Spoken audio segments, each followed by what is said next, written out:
live. Yeah, yeah, we going live. Hey, hey, we going live. Yeah, yeah, we going live. Yeah, yeah, we going. Yeah, yeah, we going. Yeah, yeah, yeah, we going live. From the 50-yard line, we going live. From the 50-yard line, we going live. From the 50-yard line. Hey. All right, so it looks like the Olympics has been, huh? The Olympic Committee. We're gonna just say the Olympics. The Olympic Committee. Oh, the Olympic Committee. But I just want to say the Olympics in total, and it's okay. In totality, has been an assault on Black women. So, you know, we all saw what was going on with Sha'Carri Richardson, and the fact that she tested positive for THC, and they wouldn't allow her to run in her event, which is the 100 meters. And we just found out that the relay team they're not going to allow her to run in the 4x1 either. So she will be totally absent from the Olympics this year. Yeah. And that was one thing. But then we see that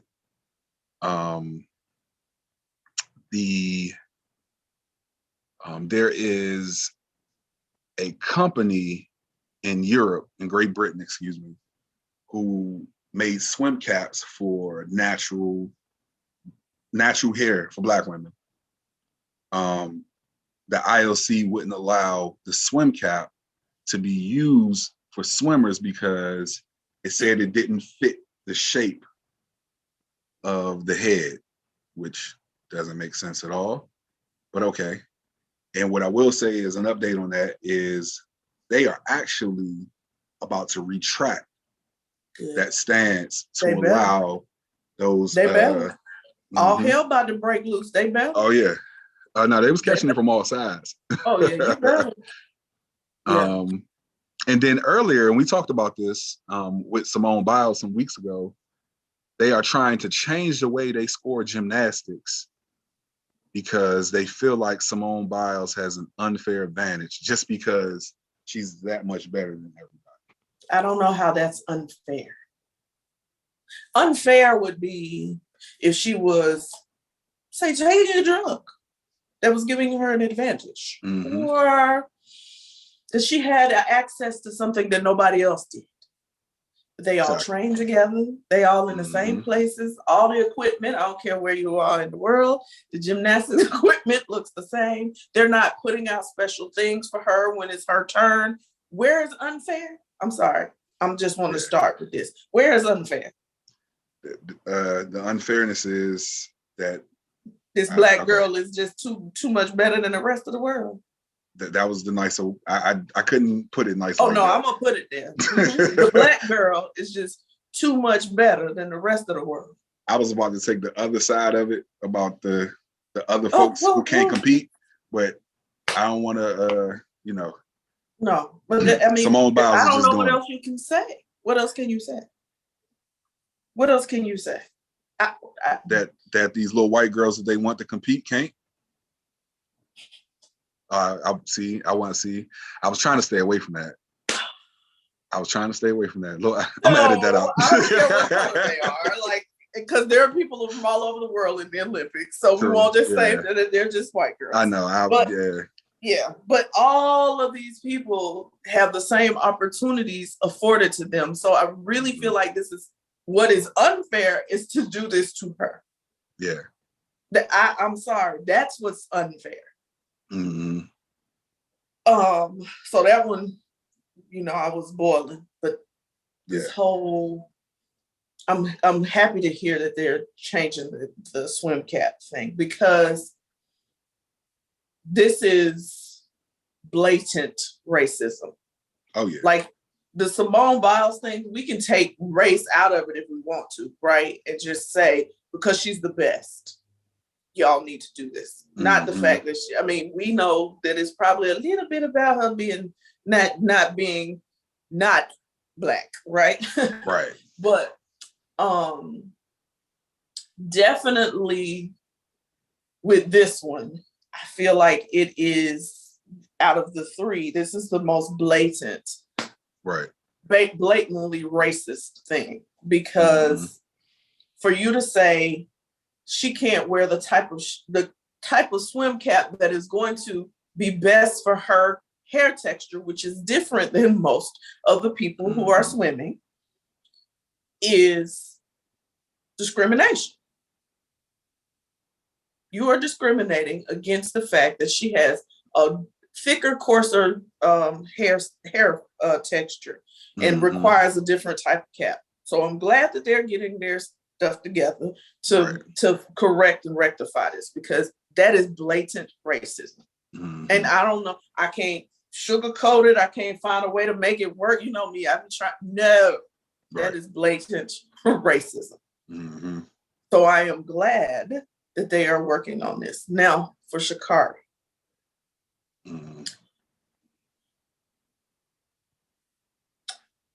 I'm going back to, we talked about this.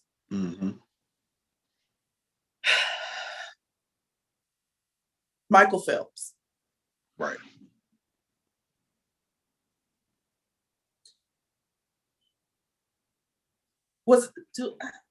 I don't remember, was it like this for him?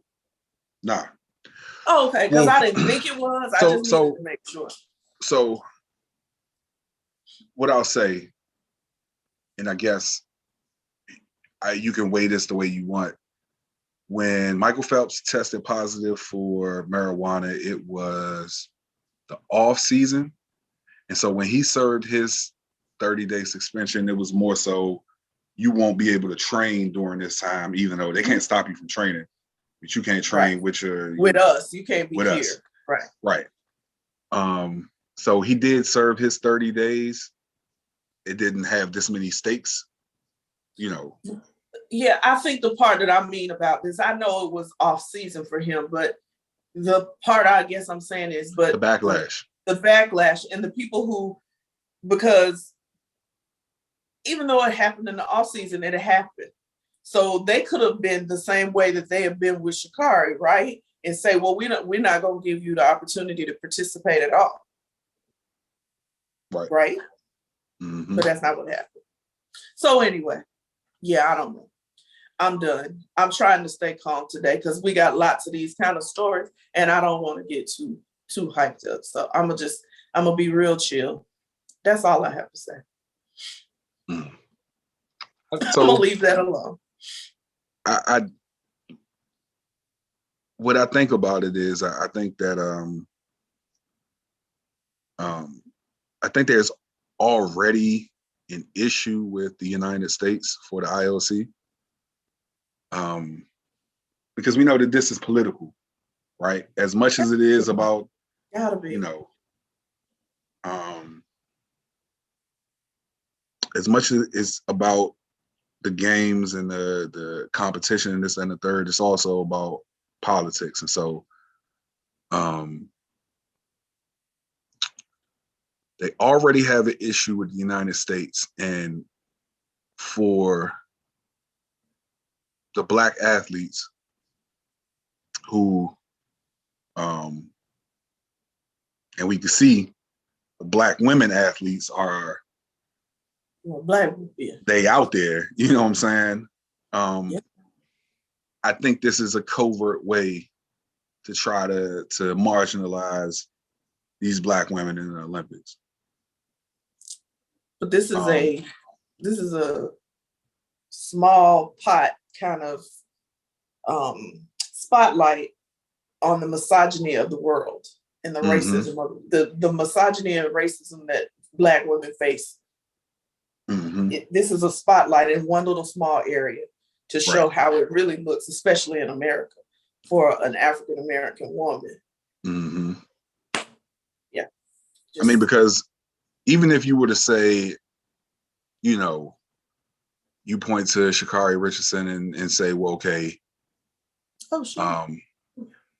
she knew she wasn't supposed to. Yeah. Okay, cool. Yeah. But what does that say about them trying to change the way the gymnastics is judged, and what does that say about not allowing a certain piece of equipment that is more geared to one group of people? You're not allowing that to be used. Like, how do you defend that? You can't. You can't. Indefensible. You can't. Neither one of them. Either one of them. I'm just, yeah. And I can't remember her name. The young lady we spotlighted who graduated from Harvard, who wants to do the medical, the work with. Yes. She came out and was like, it's very disheartening that so many African Americans have said they're not going to watch the Olympics because of all of this, right? Well, because she was like, we still need your support. And I'm torn. I'm torn because of that, right? Because in my head, I was like, I won't be watching. So, and that's not to diminish what she said or like, but my thing was, I said that, and this was even after the whole, when we talked about Maria Taylor yesterday, I feel like all Black American Olympians should boycott the Olympics. Mm-hmm. Certainly now, because Japan is issuing state of emergency. Yeah. And there won't be any fans there, which means that there's something serious going on there. So I don't even think y'all should be going in. Stay at home, right? I'm just stay at home. Yeah. So this will be the perfect opportunity. It sounds like. Yeah, perfect opportunity for you. Just go ahead and boycott. Yeah, but they worked hard. That's the thing. They work hard to get there, and that's probably part of the problem, right? Yeah. They want. Yeah, I get it, but we'll see. I know we got to go on, but this is Yeah. All right. Let's another part of this. Another part of this was that Joe Biden. Get him. Get him, Joe. Sleepy Joe. Get him, Joe. He responded to Sha'Carri's suspension, and his response was, rules are rules, but maybe they need to consider changing this one. And I was really proud of the way she responded. What do you feel about that response? Love it. Huh? Thank you. Love it. Thank you. Mm-hmm. It wasn't because what I love about it is it wasn't a reprimand, right? Mm-hmm. It wasn't this backhanded thing. It wasn't, right. He didn't backhand it like, all rules are rules and left it at that, right? He said, mm-hmm. Rules are rules, and y'all might want to think about changing that rule. Right. Like he backed up why he said why he was supporting her before he even said, I'm supporting her. Mm-hmm. And so I appreciate that from him, because it may not sound very politically correct. You get what I'm saying? Maybe I need to hear it in context, because I was actually about to say it sounded too politically correct. It sounded like he didn't take a stance at all, right? But he did. He said they might need to change this rule. But he said rules are rules. Yeah. But this is one they may need to change. Right? Yeah. But he said this maybe they need to change it. So, I think the word maybe wasn't a possible. You know how sometimes you'll use it in a different context? Right. So I know what you mean, like not taking his words way too literal. Like, he may have said maybe, but he meant like this needs to be changed. Yeah. But to me, his statement just kind of encompassed everybody, right? Which is what I feel about conservative Democrats. Like, let's make a statement that pleases everyone. Rules is rules. Yeah. That's gonna be the first thing that people hear. So the people who want to be on the side of, well she should have listened to the rules. Like, okay, I appease that group of people. Then, but I do agree with that though. Yeah. Maybe they need to change the rules. See, I wouldn't have said rules. I would have just said this is a rule that they need to change. Okay. I get that. You know what I'm saying? Because to me, saying saying. both of them, you're playing both sides of the fence, which to me is what politics is all about. I guess. Because in my mind, I'm thinking he didn't have to say, but they need to change the rule. He could have just been like, rules are rules. I like the way she responded. But you alienate a whole group of people by saying rules are rules. And this is coming from the same man who said that if you vote for Donald Trump, then you ain't black. Okay. So I just feel like the statement was kind of a, let me pander to both sides. Okay. You know what I'm saying? I see it. I see your point. I'm still glad he said it. Though. I do like that he said that he was proud of the way that she responded, because I really did like the way that she responded. She accepted responsibility for her actions. Yeah. She told you why, you know what I'm saying? And like, you can't ask for anything better than that. But that's it. Yeah. Yeah. Okay. All right. Well, we just talked about this whole, I just mentioned this whole Maria Taylor situation with Rachel Nichols. And for those of you who haven't heard this, Rachel Nichols was secretly recorded making a statement about diversity at ESPN. And it might have been okay if she had to stop there, but she used Maria Taylor as the example of ESPN trying to right their wrongs on diversity. But in the midst of that, what it sounded like was that Maria Taylor was only being given this job as a diversity hire, as opposed to the fact that she is actually good at her job and she deserved this opportunity. So when I saw this, my first thought was, what in the white privilege is going on? Yeah. Oh, Lord have mercy. Yeah, this. Again.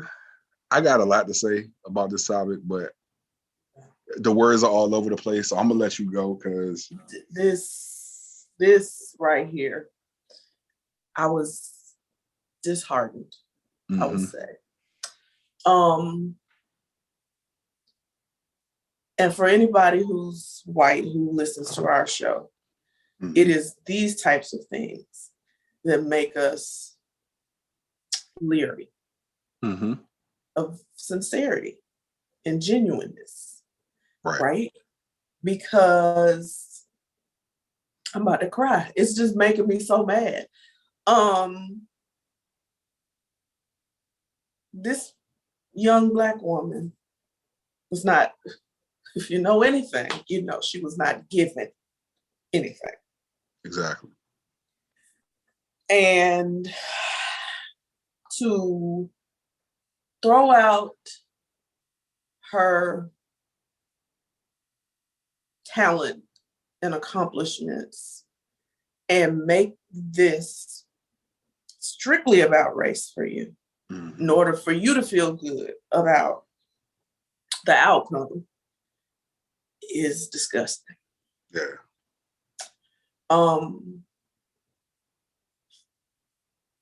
And I think funny, kind of like what you just said about Joe Biden, her statement was, this was back in 2020, in July of last year, when they were trying to figure this whole thing out with the bubble. I wish Maria Taylor all the success in the world. She covers football, she covers basketball. If you need to give her more things to do because you're feeling pressure about your crappy long-time record on diversity, which, by the way, I know personally from the female side of it, like, go for it. Just find it somewhere else. You are not going to find it from me or taking my thing away. Ma'am, nothing belongs to you. That's all ESPN stuff. It's all they IP. That's all they IP. Right. And if they choose to go in a different direction from you, that's why I laughed when you said it. This is her viewpoint on this is the epitome of white privilege. And her conversation with, that's the other thing. Because when nobody's even talking about him. What's his name? The person she was on the phone. Mendelsohn. This is somebody that LeBron and others have utilized for their own things. And here you are on this phone call with her, talking about how you over and sick of all of this stuff with Black Lives Matter and all of it. Again, it bodes to why we hesitate to take it seriously that you're being sincere. Mm-hmm. Because when you think no one's watching, when you think no one's listening, they are. Or if you never say it out of your mouth, but these are the things that are in your mind or your heart, it's still the same. It just feels so wrong. Mm-hmm. And I'm so, they've completely taken this whole thing away from her. I heard that on the way home. Well, she has no role at this point. Huh? She has no role in the NBA finals at this point. Oh, yeah. No, but my thing is she still has her show, The Jump. Okay. Which I don't know how much better that's gonna get. I don't know. So in the video, what you hear is her saying that she turned down the sideline reporter gig. Because she feel like she should be. Right. Yeah. Yes. One of the announcers. But I just don't get how that affects Maria Taylor. You know what I'm saying? Like, I don't get why did your words even have to be spoken about her? Like, if you want to slam ESPN on diversity, cool. Like, but Maria Taylor is her threat. Huh? Maria Taylor is her threat. Right. That's why she had to talk about Maria Taylor is the threat. Mm-hmm. Plain and simple. Yeah. She is the threat. You are it. So this is what misplaced aggression looks like, right? Mm-hmm. Because you have said she's going to be my target. I'm going to talk about her instead of talking to them. Right. Yeah. And so, yeah, she is. Yeah, I'm disheartened by this. Mm-hmm. These are the things that make you think, right? I hate stuff like this. I ain't gonna lie, because I'm not that person.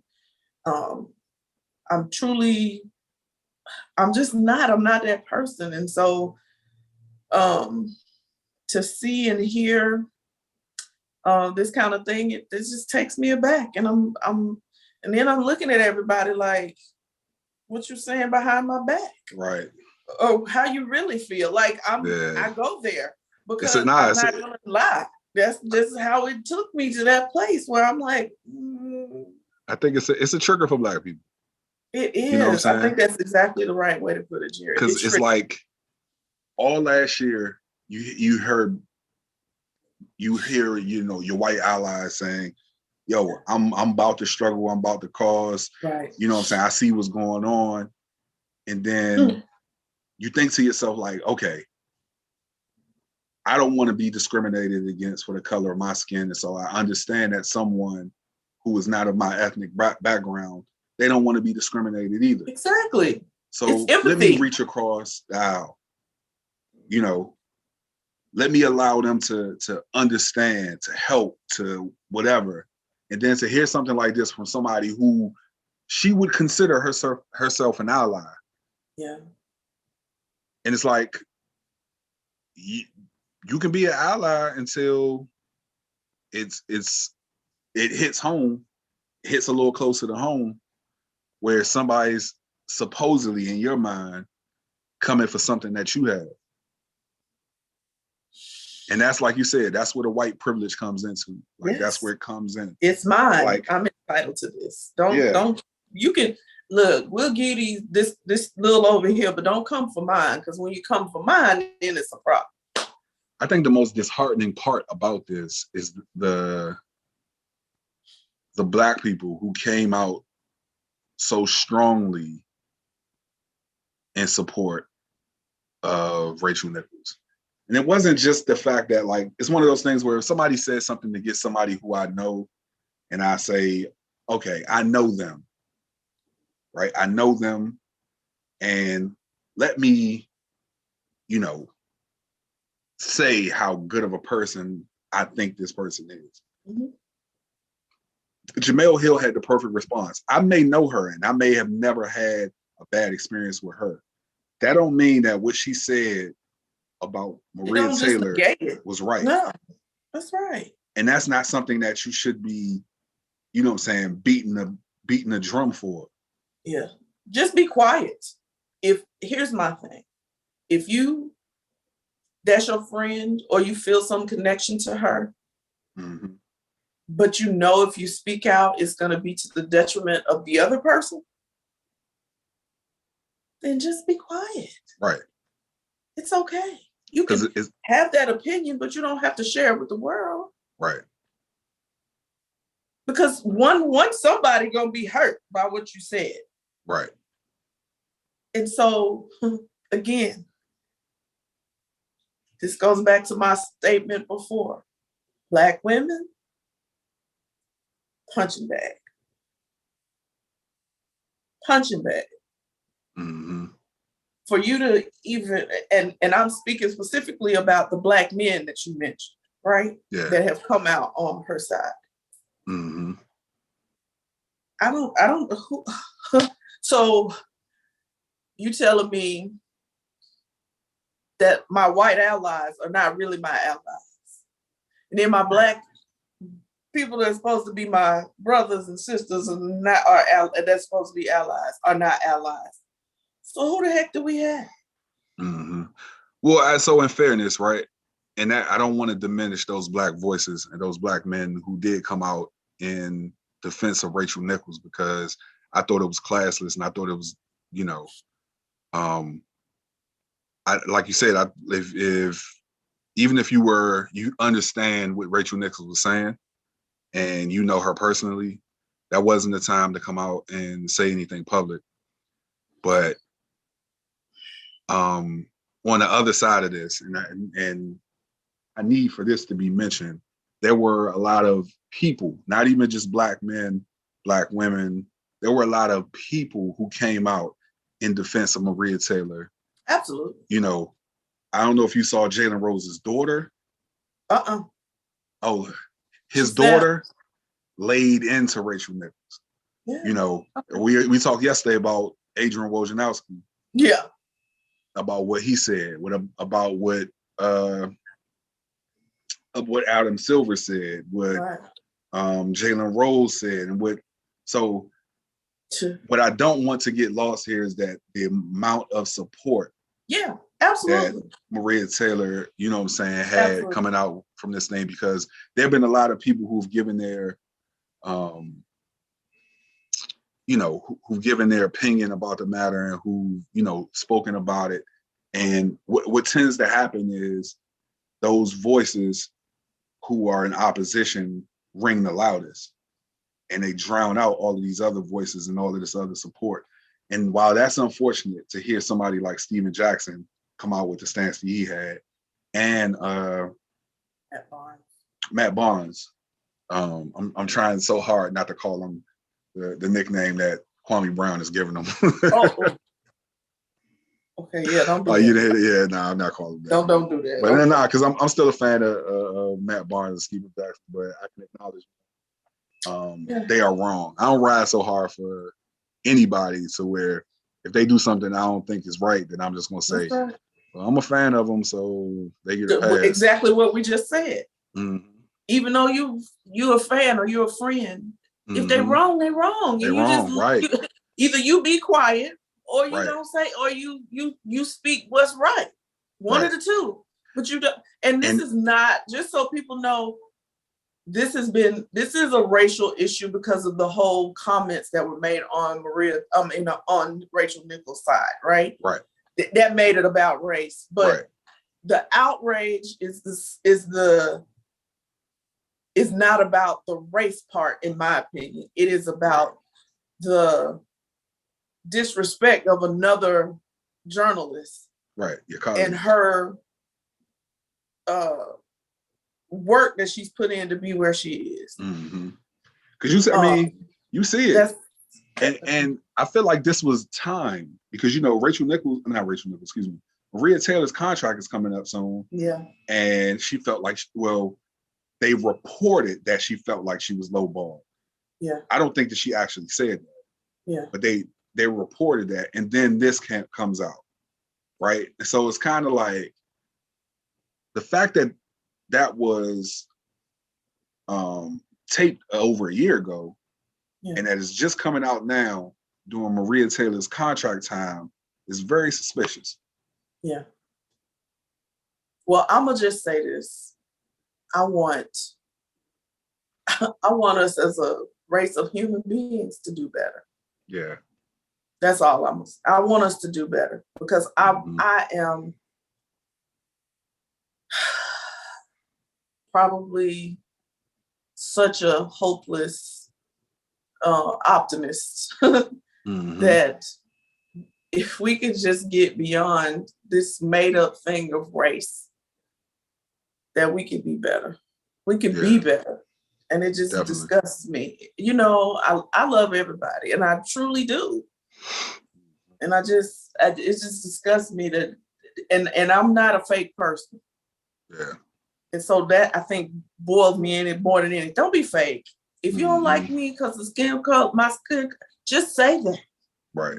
You ain't even gotta say it. Just don't say nothing. You ain't gotta fake the Right. Don't fake though. Don't be in my face. Don't fake the fun for me. And then when you get with your boys or your girls, and then that is just where I am on it. Period. Yeah. I'm with you. I'm with you. All right. Over the last week, I would say we've seen it's been about a week. A lot of death in sports. Crazy stuff, man. I feel like it started off with the quarterback from Kennesaw State, Ladarius Clarity. Yep.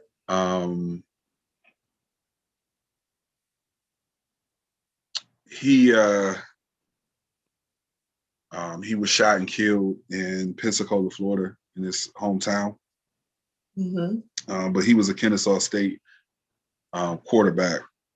And every time I hear something about this, I think about, my experience in, college football and like just how young we were when we started and like,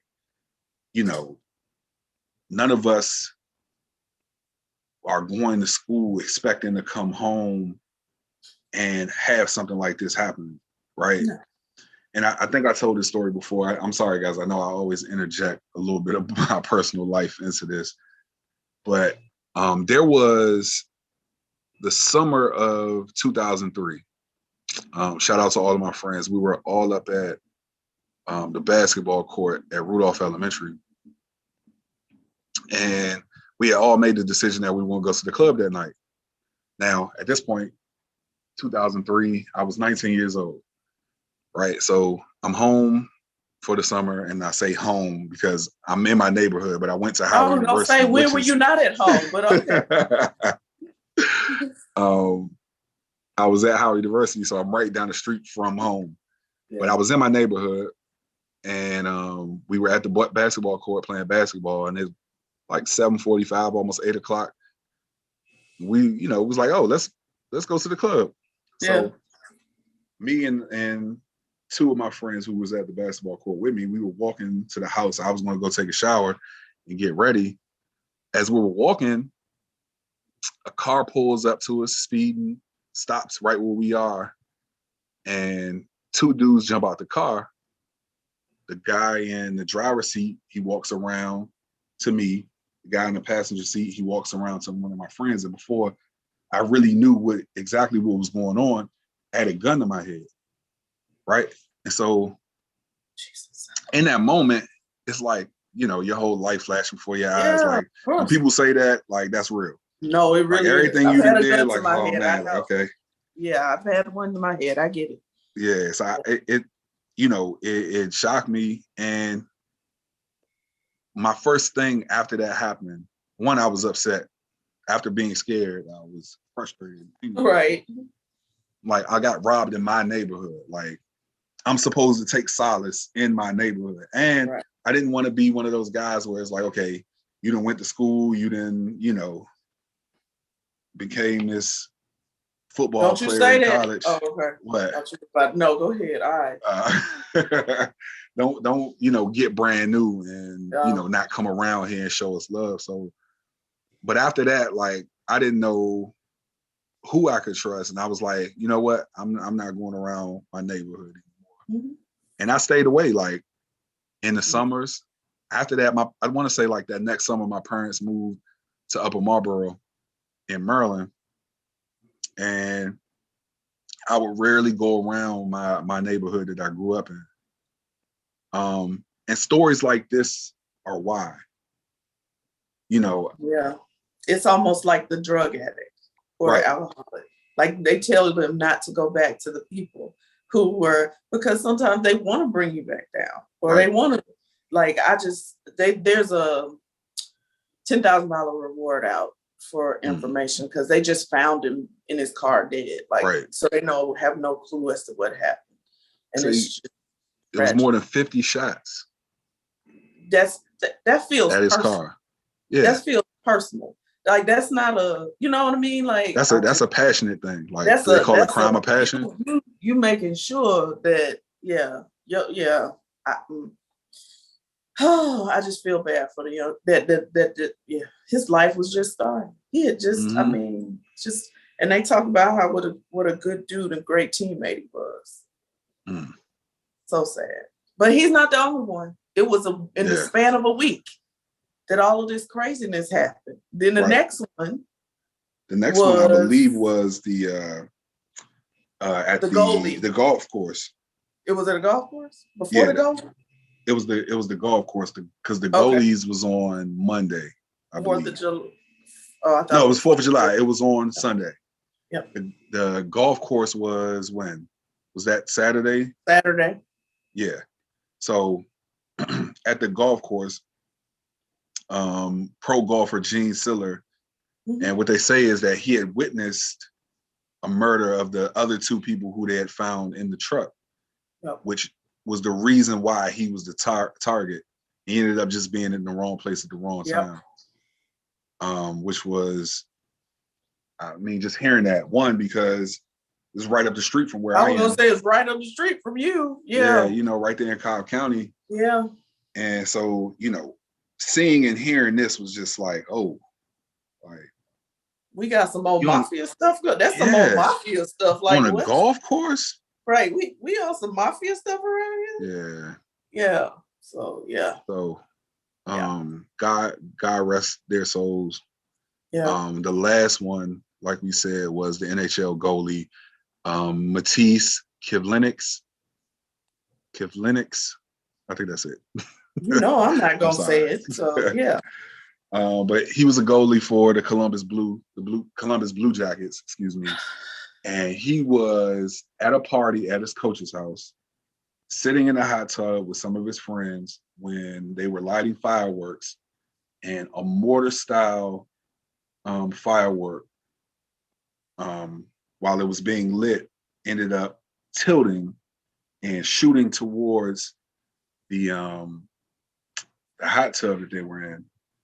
And he wasn't able to get out of the hot tub quick enough, and the firework hit him in the chest, and he died of blunt force trauma before hitting his head on the concrete, which is what they first reported. Originally thought, yeah. And just seeing all of this, man, was just super sad. Because all of these guys were just starting their lives. The golf pro was a little older. Yeah. He was an older gentleman, but minding his business still. Right. Like, it just went, and it was like back-to-back stories. I was like, okay. Like, this has been one of the more tragic weeks in sports. Right. Like that span of that time was pretty tragic. Yeah. So I just wanted to acknowledge each one of them, and like you said, rest in heaven each of those kings. Now put the cameras on me. Put the cameras on me. Put the cameras on me. Put the cameras on me. Put the cameras on me. Put the cameras on me. Put the cameras on me.